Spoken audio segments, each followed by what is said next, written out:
Your brain is the most powerful weapon in the world. Once you put away your phones and your computers and all that we have nowadays, yeah, it's great. We're up to date. But your brain is the only thing you have when you're going through depression, when you're going through hard times, when you're going through death, real life. You can't Google that, man. You're alone. You're alone. You may have a shrink you're going to, you may have a best friend you're going to, but there's 24 hours in the day where you're alone in this brain, and your brain is talking to you in all kinds of ways, and it wants to control you and pull you in these different pockets. If you can't control your own brain and your brain controls you, you got to tell your brain where you want to go and how you want to go and how you want to get there. You got to control it. If not, it's over. What existed for me was, okay, man, how am I going to make this work? And all I knew back then was hard work. The only way anything gets accomplished. That's all I heard back in those days. You gotta work hard. You gotta work hard. I'm not getting I can't get this paragraph. I can't remember what the f***'s in this paragraph to pass this test to get in the military. Read it again. Still not getting it. Read it again. But if you're not getting it, write it out. And that's how I started learning. Okay, well, I gotta write out everything I do. And then write it out again, and write it out again. And guess what happened? I got it. I can't swim. I'm negative buoyant. Go back again. I can't swim. Go back again. Go back again. Go back again. I got it. I realized if I keep going back and going back and going back until the just becomes, your mind will say, okay, we're gonna figure it out. Because he is not going to stop. It's not like I'm gonna try one more time. No, it's just like alarm clock goes off, boop, we're going back. I can't read right, we're going back. I gave myself no way out, and my mind realized that. They said, okay, we're gonna adapt and overcome now. Like a lot of people say, trying hard. Your mind knows, man. It knows this guy's bull. Me, man, this guy's lying. There's no truth behind it. When I was in Navy SEAL training, people go, how were you there for 18 months? The program was only 6 months long. You were in 3 hell weeks in 1 year. No one's ever done that. How did you do that? I talk about the new norm. When I lived in a $7 a month place when I was growing up for a short period of time, I loved it. I didn't know any different. That was my norm. Once we moved out of that place, we moved to a $236 a month place. I was like, I never want to go back to that little piece of shit. But if you go back to that $7 a month place and you realize this is where I live, this is all I got, your mind says, roger that, this is home. So when I was going through Navy SEAL training for 18 months and going back through all the hard parts over and over again, I told myself after the first time, I knew it was gonna be a long journey there. My body was breaking down. It was just how it was going on. I said, you know what? This is my new norm. So my mind said, it's like going to work. Like you go to work, you put your suit and tie on. I go into suffering every day. Every day suffering, being broken, duct taping my feet up, stress fractures, shin splints, being broken. This is my new norm. And your mind says, if we're not broken, this ain't normal. We gotta be broken. So then your mind starts to get tougher and tougher and more callous. People go, how did you run on broken feet? Broken shins.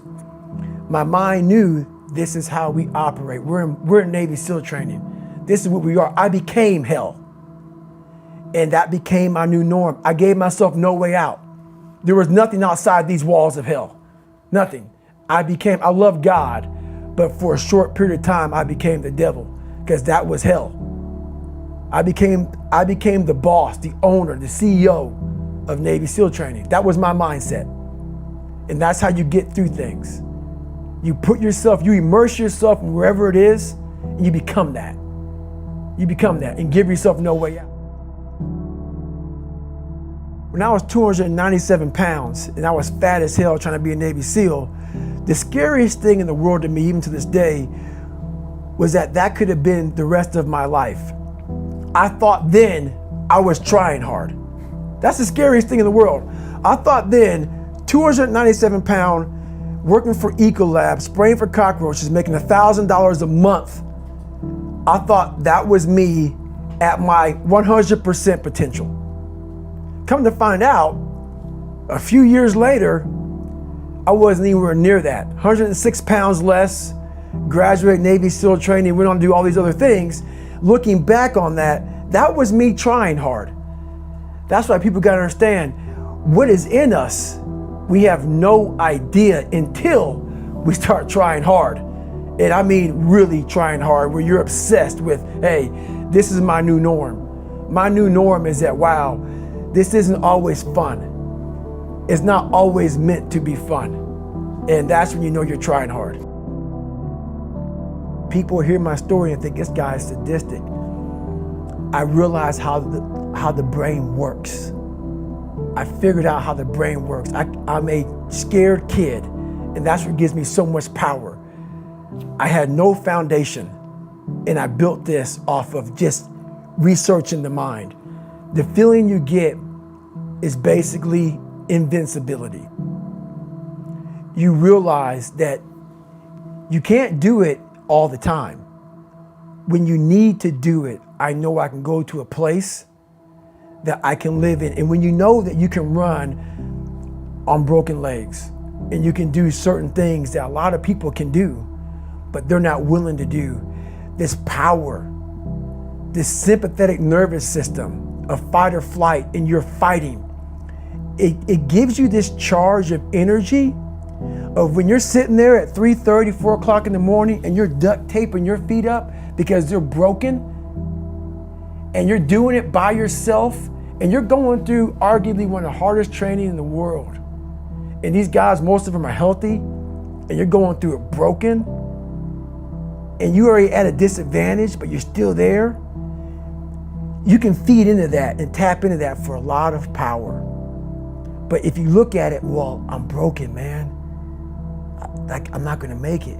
But if you look at it as, man, I'm broken and I'm still here, and I'm fighting, and I'm gonna find a way to get through this because I have no other place to go. It gives you a lot of power. When things start to suck really, really bad, my brain and a lot of people's brain, they don't go to your dad beating you up. Your brain says, we gotta get the out of here. This is miserable. So anger goes away a lot of times when you're suffering, because your brain just says, we gotta run, we gotta go. So that anger is not popping up saying, oh, I'm gonna show them, I'm gonna show those people. No, there has to be a much deeper, when I say deeper, it has to be down to mineral soil. It has to be down to that nice mineral soil where nothing can burn. You can't burn dirt. So it has to be down that low, that literally is something in you that's at the core of your soul.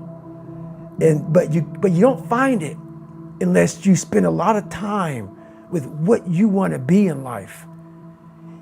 I can't give that to you. Right. You can't give it to somebody. When you find your true passion in life, and my passion for me wasn't like, oh, I want to be, I don't give a Navy SEALs, Army, I don't give a shit. I want to serve my country. I want to be someone that I'm proud of. I want to look at myself in the mirror because I was so disappointed. That accountability mirror I talk about, I was so disappointed in what I saw every day. I wanted everybody to love David Goggins. And a lot of people did.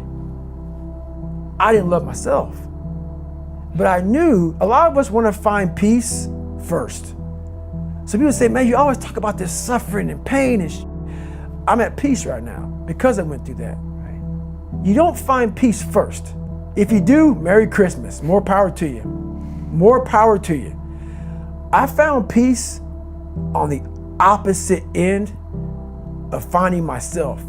And no one really finds themselves without going through trials, tribulations, suffering, accountability. And accountability is suffering. Being accountable every day for doing right for yourself, for the people next to you, it's miserable. It's hard. So, even the smallest details.